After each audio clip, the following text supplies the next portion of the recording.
Now for Evan Shapiro's second introduction of the day.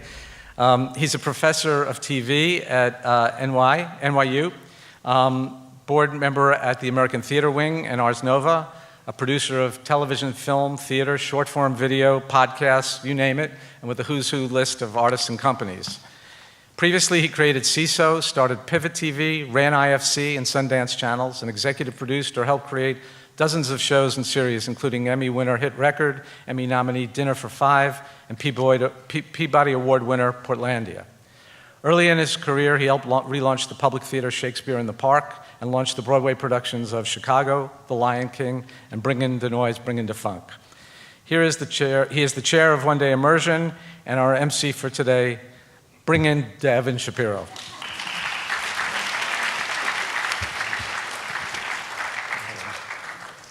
Hi, everyone. That was not good. Hello, everyone. Hi. This is school, after all. Come on. So we have a lot of you here. We want to get right into the programming. I do want to welcome everybody in the audience here. Is Frostburg State U here? Bobcats? That was also pretty lame. Bobcats?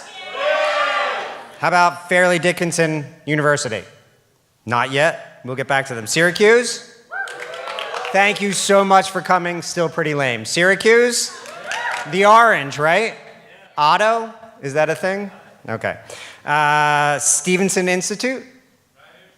That's also pretty lame. Stevenson, represent. Stevenson? Oh. Okay. Ramapo? Not yet. Kennedy Catholic High? That's right. Lancer Pride, right? I don't know. Delaware State? Nice. The Hornets? Delaware State. Also, give me it one more time. Delaware State. The Fordham Rams? Pace University Setters? Home field advantage. Unfair. NYU Violets? Wow. Very NYU. Very Felicity. Sorry. St. John's University? Is it the Red Storm now? Okay, so one more time. St. John's? And live stream, hopefully William and Mary is watching us. They are the Griffins. So without further ado, I want to get into our first panel, which is really excellent and is really representative of what we're trying to do here today. This is an opportunity for you to mingle amongst each other, your peers, to get to meet people from as far away as Northern Virginia. Are they in the house? So Nova in Northern Virginia and Syracuse and California, Craig Parks, and to share best practices. But you're also here to hear the experiences of a very wide range of people in the industry, how they got from where you're sitting to where they are now. Some of them will be like me, crotchety old people who can tell you they walked uphill both ways in the snow in July. And then there are going to be people who are just entering the industry, in the last 5 years. And all of those experiences are worthwhile education for you as you chart your own next 12 months. A quick poll before we get into our first panel. Who here is graduating from college in the next 36 months? Raise your hand. How about the next 48 months? Raise your hand. So if you are, what did you say? 2 months. So then pay special attention. You want to think about what you're going to do next. There are lots of people who can tell you what that looks like to them. But there are also people here who can help you chart that course. So ask good questions. Take advantage of the time offered to you at lunch when you're sitting directly in front of somebody who can maybe help you or not. That's your choice. But be ready to ask some good questions, be ready to listen, be able to share your experiences, be open, be prepared to learn, and I think we'll have a really good day. So is that okay with you? Is that a good agreement between us? Yeah. Again, terribly lame. Is that a good agreement between us? Yeah. Are you going to give good energy to the people on stage here today? Yeah. Okay, good. So our first panel is very representative. It's about a very diverse look at the opportunities in the world today. After you graduate from college. Our chief moderator is Robert Miner on the executive committee with me. He is a brilliant mind in research, but also all things media and generational interests. And Dylan Malberg is his co-moderator, and I'm very proud to be welcoming him to the stage because a year ago he was sitting in the audience. And he was in my class at NYU, and now he works with Robert at their company and is co-moderating this panel. So it's a really good representative of what we do here. So welcome to the stage, Robert and Dylan. Thank you.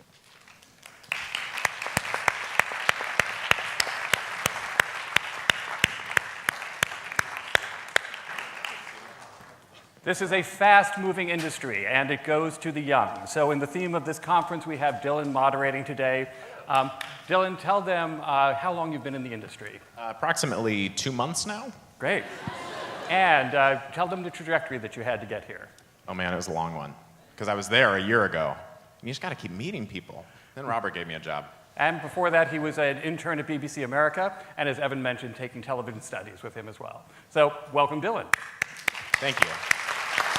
But now, even more importantly, welcome all these wonderful people to my left. I'm going to give you a quick introduction here. First, we have here to my left Raul Sabnes, who's the Executive Creative Director for iHeartMedia. iHeartMedia, of course, the parent company above iHeartRadio, company that's been through a lot, but is coming out really on the successful end of media. We hope. Of course. Awesome. Yes. Awesome.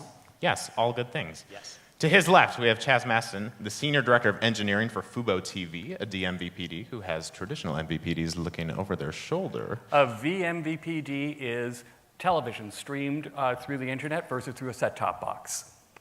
So 2018.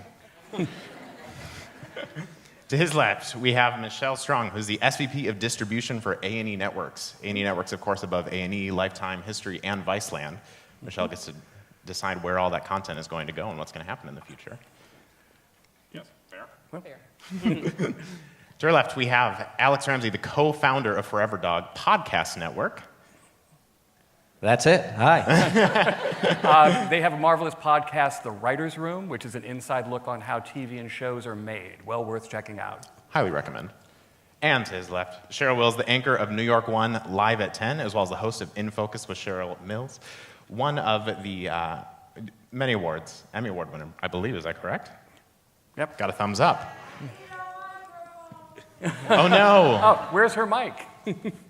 Let's make sure that she gets one. Or we'll have to All right. pass and share. We're going to learn to share today. This is going to be very exciting. Gotcha. And Cheryl is the overachiever of our group. In addition to her daily anchor duties and her weekly show, she has addressed the General Assembly of the United Nations, has several books, and has won several awards. So we're pleased to have Cheryl with us today as well.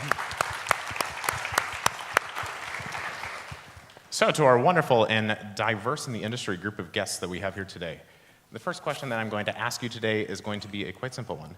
Tell me who you are and what it is that you do. Tough question. Okay. Let's go down the line. My name is Rahul Sabnes. I'm the Executive Creative Director of iHeart.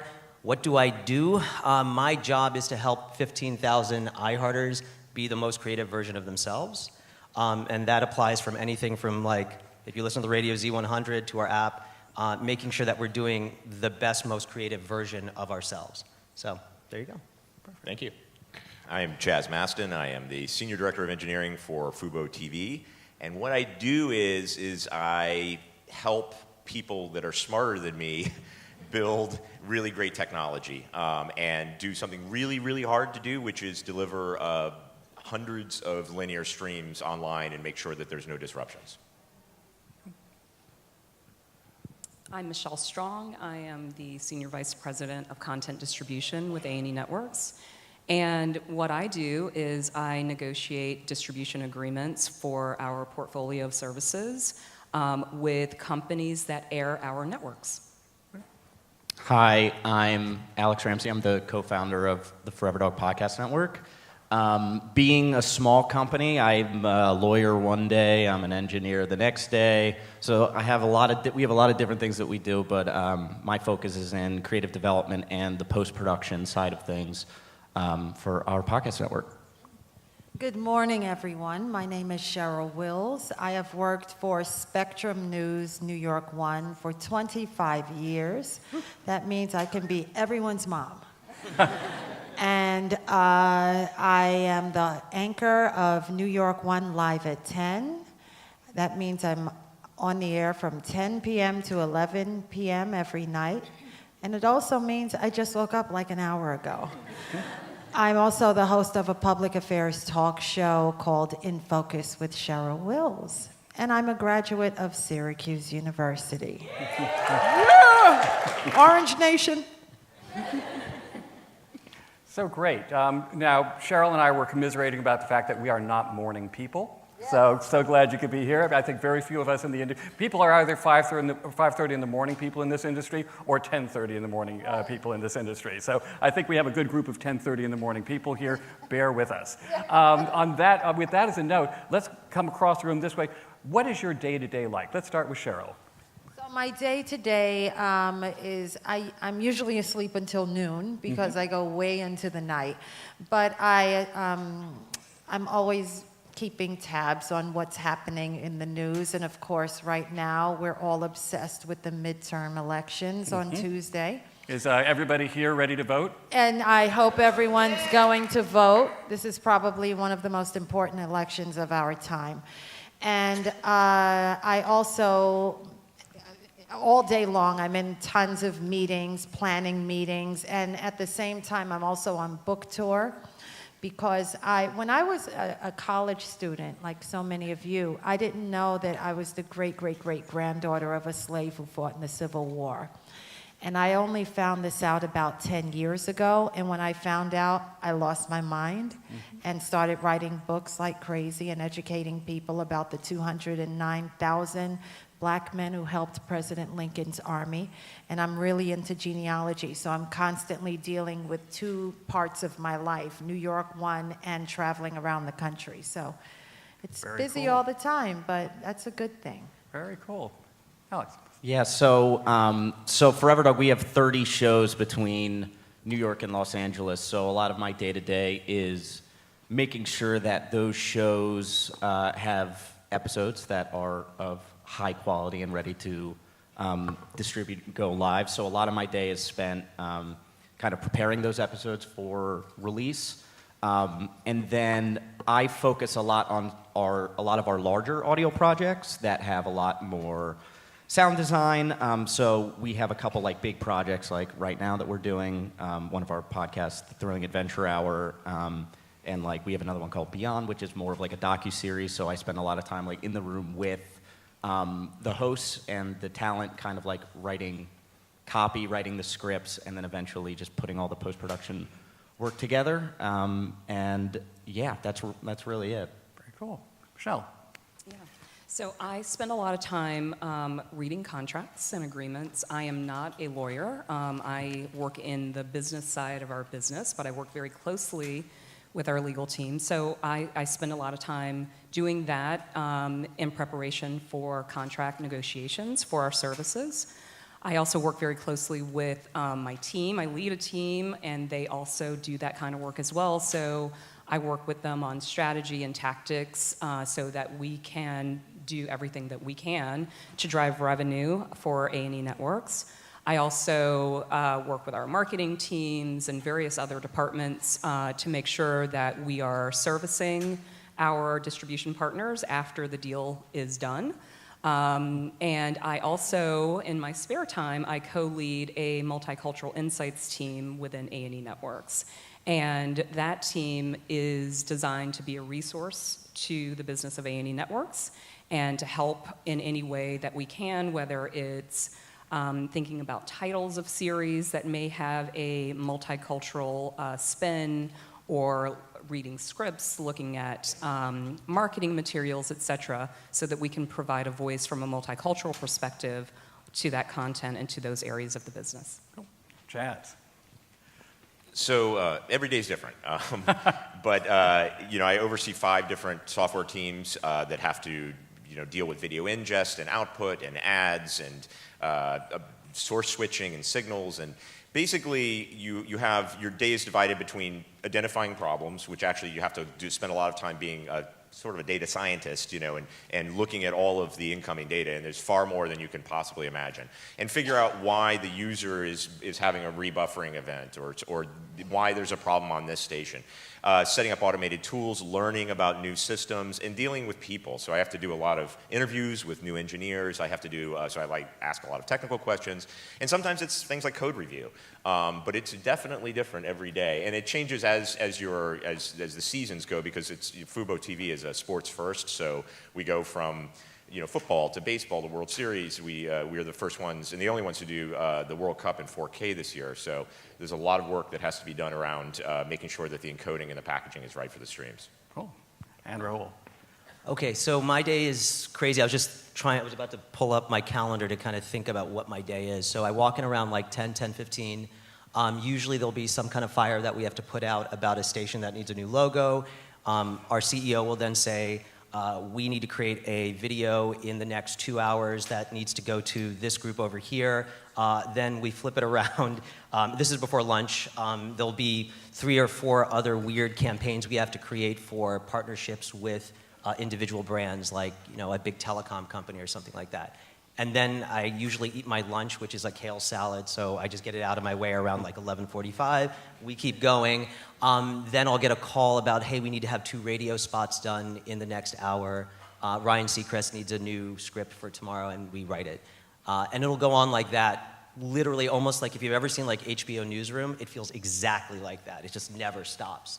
And I love it because it is actually one of the few jobs I've ever had, and I've been in advertising for 20 years, where the pace of, good choice of words, pace of iHeart just keeps you moving. And by the end of it, right around like 7:30, you're just exhausted. And then there's a scotch, and then we work for about, we calm down for about 15 minutes and call it a day, and we do it all over again. Cool. So every day is different except for the kale salad. And the scotch. And the scotch. Right now, it's bourbon is our thing. I have I have a little bar in my office. People come in right around like 6:45, 7. They're like, are we done yet? I'm like, not yet. And then you kind of have a drink to just chill, and then you start off again. So cool. Now, we sometimes get the sense that people knew what they wanted to be when they were born. Some people just start out on those paths. Other people have no idea, and they discover along the way. So just by clapping or cheering, who here already knows what they want to do and they've known forever? Okay. Who here is finding their way? Very cool, very cool. Now, let's also level set. Same cheering or clapping. Who here watches the news? Okay. Listens to podcasts. Listens to music or goes to concerts. Okay. Watches sports by streaming. All of the above. All of the above, great. So the reason I asked this question is we're going to throw this to our panelists as well. For example, there are areas that I work on that didn't even exist when I was growing up. I had no idea that I'd be working in a medium where television wasn't just broadcast over the air the way it was when my grandfather worked in the industry or my father worked in the industry, that now, it's across every possible device and the formats have changed, that the market has shifted from a focus on movies to a focus on TV as being sort of the golden content age. So let's just ask our panelists. We'll start in the middle. Michelle, what did you think you were going to be doing when you grew up, and how did you get to where you are now? Oh, yeah. Well, I'm one of those people that sort of always knew what I wanted to do. I knew that I loved television, and I knew that I wanted to work in TV. My father was in the military, and he served his entire career, over 30 years, and so I'm a military kid. So we traveled all over the world. But I can remember distinctly being 8 or 9 years old, living in Fort Leonard Wood, Missouri, when BET came to town, and I sort of saw people that looked like me and music that I, related to, and I knew in that moment that I wanted to work there someday. And that was my primary goal. So I went to college, I went to Virginia Tech undergrad, and majored in communications with the sole goal of working in TV in some capacity. And I did just that. I graduated and started in, at that time, local ad sales was just sort of taking off in the industry. And from a local ad sales perspective, one of the things that happens is reps come and they talk to salespeople about their networks, whether it be ESPN or A&E networks or BET. And the BET rep came, and I knew I had a moment. And I pitched her, and I gave it my all, and I told her my story and that I wanted to work there. And there were no jobs. But we kept in touch, and whenever I saw an interesting article or saw something, interesting that they were doing, I would send a note, mostly via fax, because internet was just sort of taken off. And eventually she was like, look, there are a couple of opportunities at BET, why don't you come in and talk to these people? Because I knew that if I could get in the door and have someone meet with me, they would love me. They'd be forced to love me. And so I did just that, and I got a job in what was called affiliate relations. I honestly had no idea really what I was going to be doing. Affiliate relations was part of the distribution team, but I knew that I was going to go work for the company that I thought that I always wanted to work for. And so I was happy. And I probably could have, worked there forever. I loved it so much. I was really vested in it. I was really a student of the business there.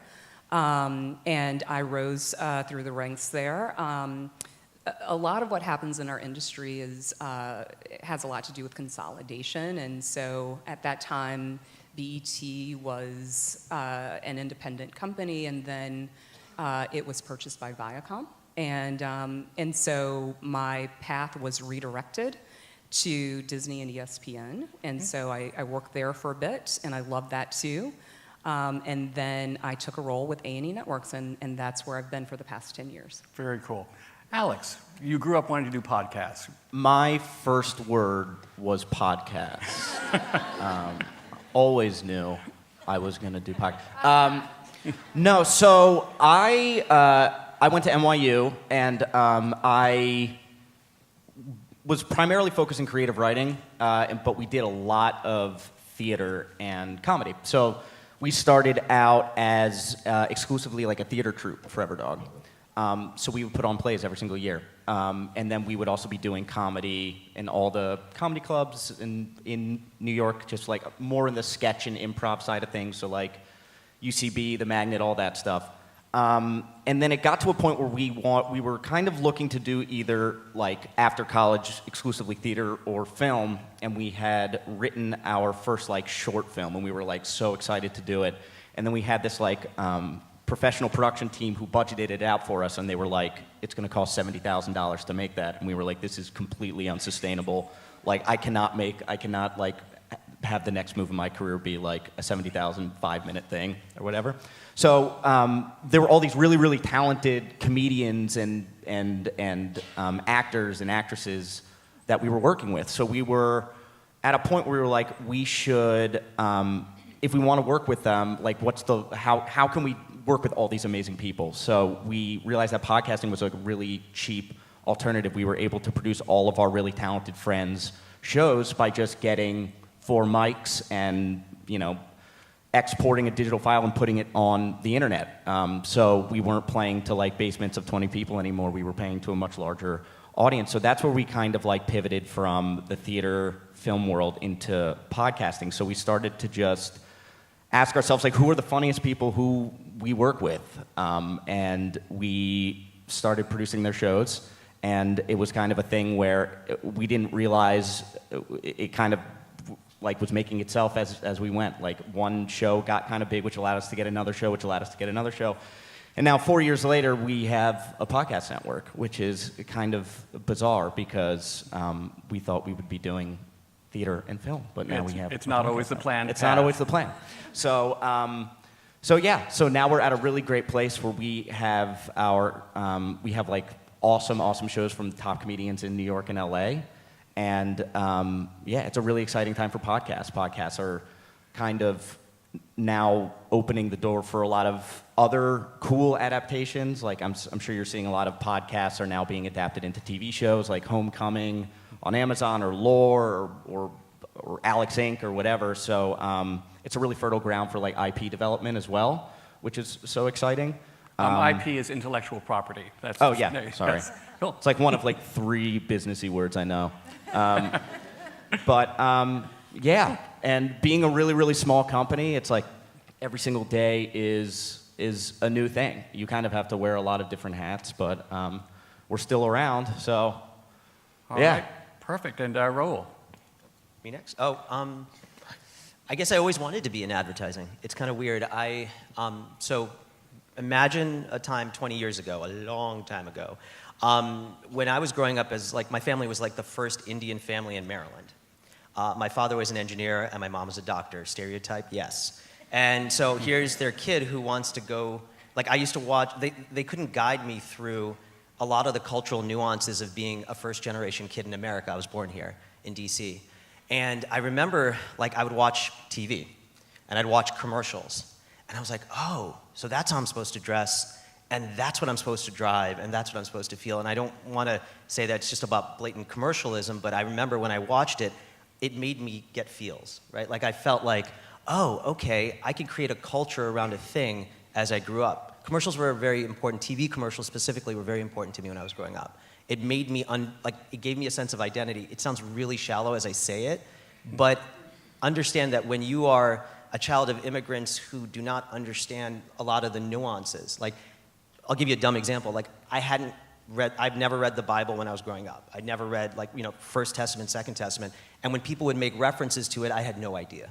Like, I literally had no idea. You don't understand that as an American, how much is it part of our culture.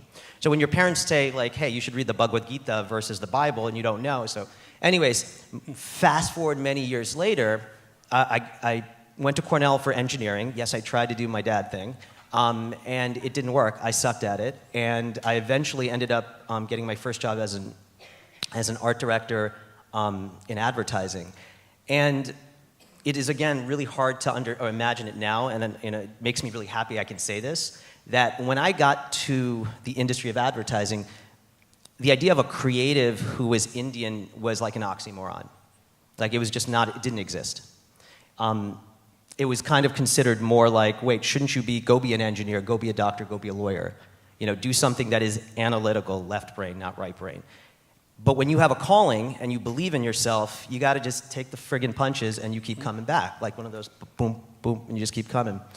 And it's funny because 20 years later, I remember just anecdotally, there was this team that joined me, and this one kid who's, he's not a kid, he was a grown man. He's 30, so he's grown. He, a Vietnamese, and he joined from another agency, really hot team, like really killer team, award-winning. And we were having a drink one day after a shoot, and I said, why did you join my team? And he said, you. And I go, okay. And he goes, listen, I've never been around a creative minority at the senior level as an executive creative director. You gave me something to believe in. And I was like, damn. Like, suddenly this thing wasn't about me, but about the responsibility of what you are doing every day. And so what started as a thing that was all the way over here, which was just, that's what I thought I was supposed to do, to suddenly one day realizing that's actually an important part of who I am and can represent to everyone, not to just minorities, just to people who can go, oh, I could actually go be a creative one day and survive this thing. Yeah, that's the story. Great. Cheryl. What was the question again? What did you want to be when you grow up, and how did you get to where you are now? Okay, yeah, I grew up in Queens, in Rockaway Beach. And when I was like fourth grade, fifth grade, I knew I wanted to be a journalist. And I went through a traumatic experience because my dad was a fireman, and he kind of didn't want to be a father anymore. Like, he had 5 children, and then suddenly he was like, I'm so over this. And I was the oldest of 5. And I had all these dreams, and I was like, oh my God, what's happening here? Why is my family falling apart? And then the other shoe dropped when I was 13. He was killed in a motorcycle accident right in Brooklyn, literally over Williamsburg Bridge, which is not far from here. And I had all these dreams of being this, I read newspapers while other kids were reading comics. I was writing in my notebook articles, interviewing people in my family, and suddenly I was in a fog of grief at 13, 14, 15. And I didn't really know how I was going to make my dreams come true because A, I didn't know anyone in the field. I had no mentors. I had no connections. There was misery and grief all around me growing up. A lot of people traumatized for a variety of reasons. And I just looked at them and said, you know what? I'm going to figure out how to do this in spite of what I went through, what I'm going through. And I want to do it to prove to my father that you made a mistake walking away from us. So I realized, okay, when I chose Syracuse, I said, what's the best college for journalism? NYU was one, Syracuse was the other. And I was like, I need to get out of the city of New York. So I went up to Syracuse, which was super cold and icy and snowy, but they had an outstanding broadcast journalism program. And then when I graduated, it was like, oh my God, everyone was going back to small towns. But guess what? I was from the #1 market in the United States, being New York City, which was highly competitive, even for an entry-level job. So I waited until like the beginning of the spring semester of my senior year. I was like, okay, Cheryl, don't be an idiot and apply in May when 50,000 other people are applying when you graduate. So I applied in February, and I got 2 jobs. Go figure. For a PA at Channel 5 and Channel 11 here in New York. I took Channel 5 because Fox News was just taking over WNYW. And after 3 years, I was like, okay, I'm over being a PA now, Very impatient, just like all of you are probably too. And I was like, they're never going to make me a reporter. I'm never going to be anything other than I am. Sometimes you feel that in a job and you realize it's time to go, but it's like, where do you go? And someone walked up to me and said, a producer, and he said, we're going to start a new cable network just for New York City. Do you want to come? I was like, do I want to come? What do I have to lose here? So I went, and it turned out New York One would grow to be the preeminent 24-hour cable news network in New York City's history. And as it grew, I grew with it. So I think a big piece of advice I have for everyone here, if you can get in on the ground floor of anything, take a chance. I would have never guessed that New York One, when it started in this corner on 42nd Street, would now be a national entity where people watch me in Charlotte, North Carolina, Orlando, Florida. It's in movies. I've been on Law & Order SVU playing myself as a reporter. I mean, I'm like, I rolled the dice and it was like, boom, 7. So it's been an incredible, and then we got really scared because we all know here that television is changing. How many of you watch television religiously? Exactly. Not a lot. 2 people. Exactly, 2 people. You're listening to podcasts. I'm listening to iHeartRadio when I'm on the train. I don't even, So television is changing, and Spectrum just took us over, which is a big sponsor. So you should thank Spectrum, right? But Spectrum took over New York One, and we were all nervous. And what happened? Spectrum said, you, weekend anchor, we're going to make you a full-time anchor Monday through Friday. I was like, I love Spectrum, So you never know what's going to happen. But get in on the ground floor of anything new.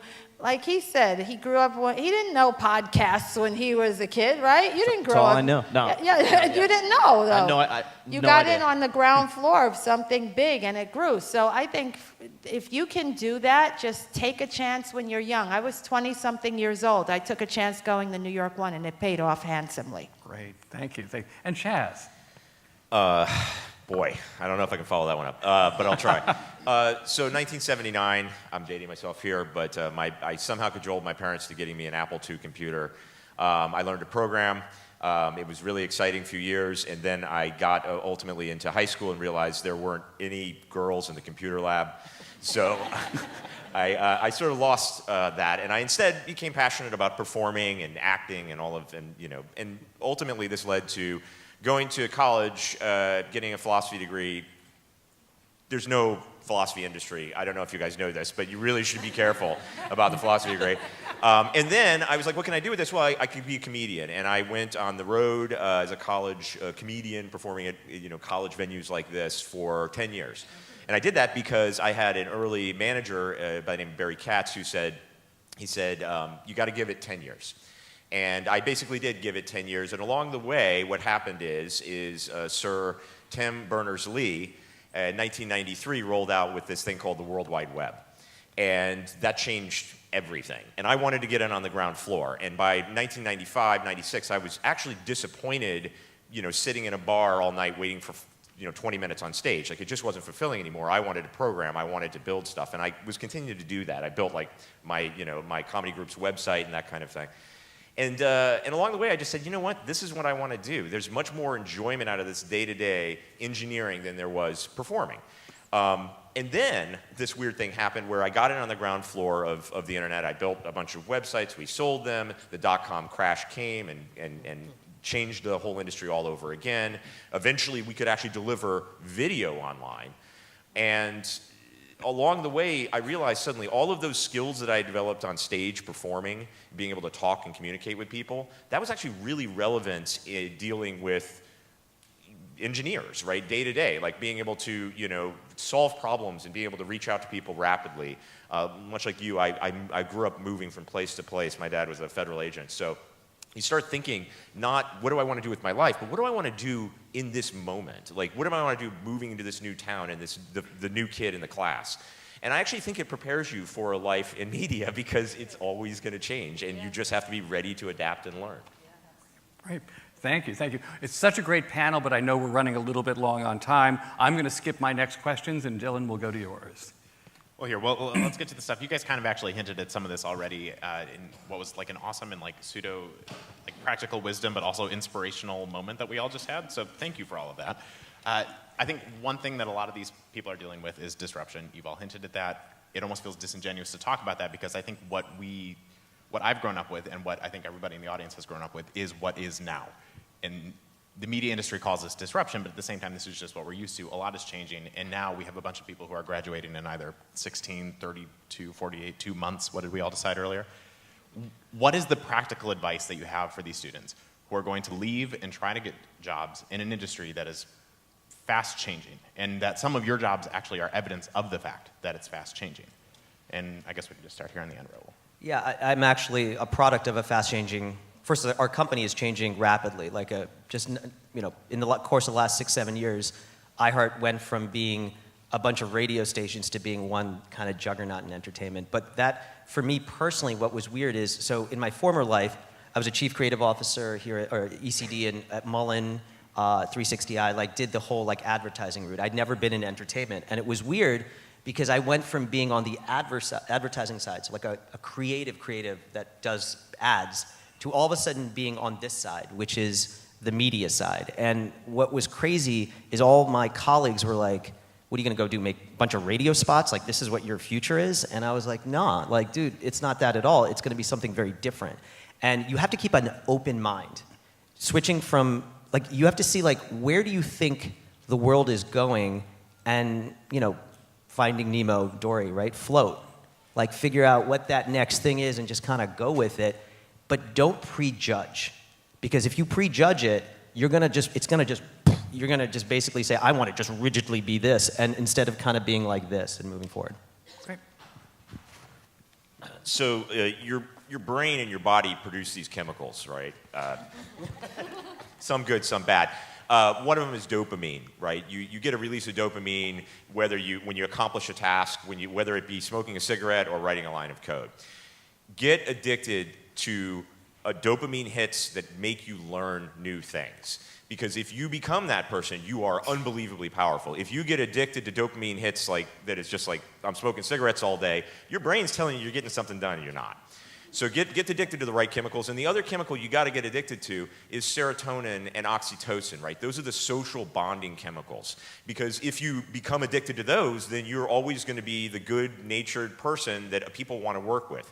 If you think that stuff's not important, trust me, it is. Like, people want to work with other people, not other data processors, right? So that means that you have to have empathy. You have to have a model of the other person inside your heart that's tied into your reward systems. So that, to me, is the most important thing, is get addicted to learning and get addicted to people. I would just add that I've been taught that with change comes opportunity. So there is a ton of change happening in this industry, which means to me that there's a lot of opportunity for each and every one of you. I also think that, once you find something that you're interested in, similar to what you were saying, be a student of the business. Read and, study everything that you possibly can about that business, because as it continues to evolve and change, you will also evolve and change, and will learn as much as you can, and will be the best in whatever that is that you're interested in being. I would also say, as millennials, at A&E and many other media companies, we study millennials all day long. We love millennials. We want to know everything about millennials because we want to draw and attract millennials into the pay television ecosystem. And so if you're interested in television, you have an incredible voice. It's your time right now to get into that industry, because we want to hear from you. We want to learn from you. We want to know what it's going to take to bring you back into, or to bring you into our ecosystem. So I say reap, the time is ripe, and reap the benefits and the rewards that are out there. Yeah, I mean, I'm a millennial, so I'm very new to this industry right now. I mean, I graduated college in 2014. So this is all very, very new to me. But so I can't really speak to how how it's changed over the course of a decade or whatever. But what I can say is the one thing that has never led me astray is investing in people you admire. All of my success thus far has been finding people whose work I love and respect, and finding a way to work with them.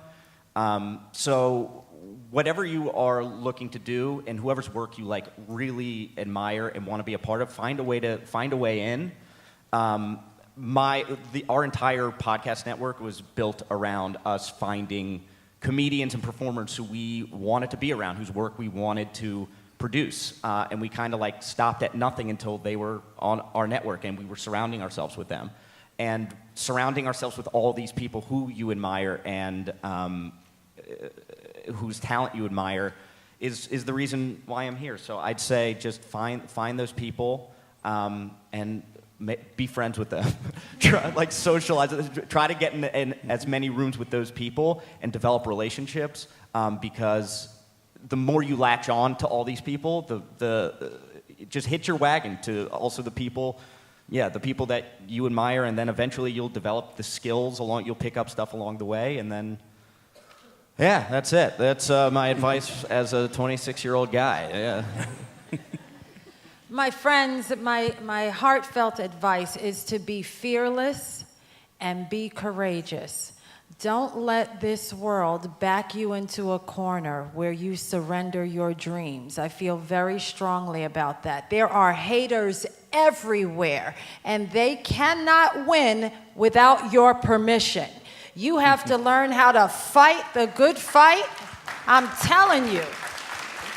I feel very strongly about this. You have to learn how to fight. I don't mean in a physical sense, but you have to learn how to fight back when someone looks you dead in your eye and say, you're not going to be able to pull that off. You're not going to be able to do that. Don't you remember what happened to you? Don't you remember what you did? None of that matters in this equation.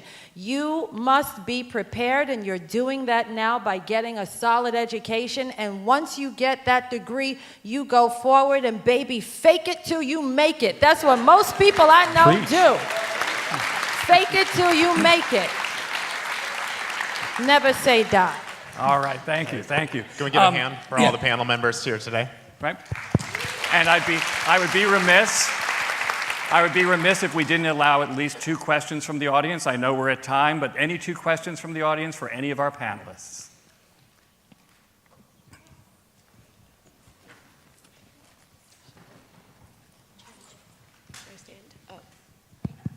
Oh, it's on. Nice. Hi. My name is Gabriella Williams. I'm from St. John's University.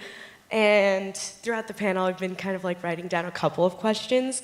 But the one that kind of like sticks out to me is, what skills do you guys personally think are the best ones to have just moving into the industry, just like as a base skill set? We'll do that as a quick Rorschach test question. What comes to mind first, Raul? What skills should they focus on for the industry?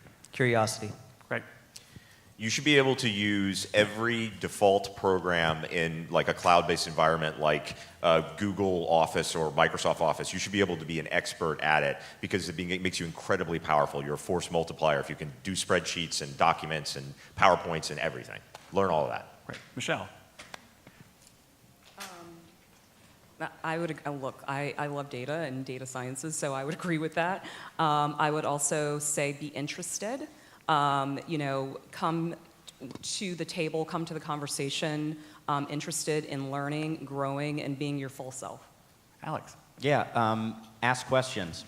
Just, and it sounds so cliche, but be yourself and be confident with yourself in a room, because that is the most refreshing thing in the world, where someone walks in and it's like, oh, there's a normal person, and not someone who's trying to like put on an act or be someone they're not. It's so refreshing when you can just sit down and be like, hey, what's up? And they're just like, it's nice. So just be yourself. Be yourself. And Cheryl. And communication is key in everything you do. I don't care what field you go into, you need to be able to articulate exactly what you mean and mean what you say. That is the foundation of everything, in my view. Perfect. And one more question.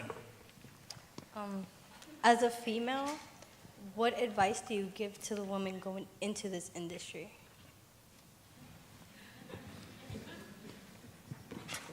Sorry, I know it was a female question. I'm sorry. It's an important one. I firmly believe women are very powerful, and I don't see being a woman as a negative in any way, shape, or form. I think that when you enter the room, you should have your crown on your head and be prepared to demand and get whatever you want, just like a man would. So I think it's a tremendous asset being a woman today, and a lot of women struggled and died for us to be able to have a seat at the table. So it's a tremendous asset. Know that. Michelle. Know that. And listen, I 100% agree. So I would just underscore be you.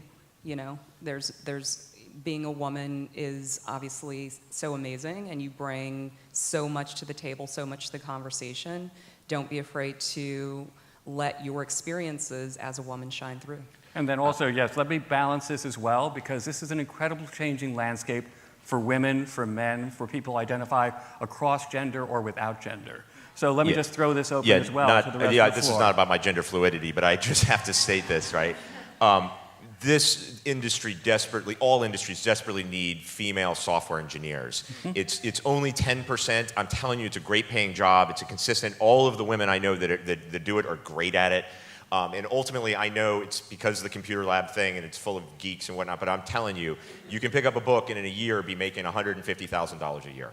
So really consider it as an option of a great job.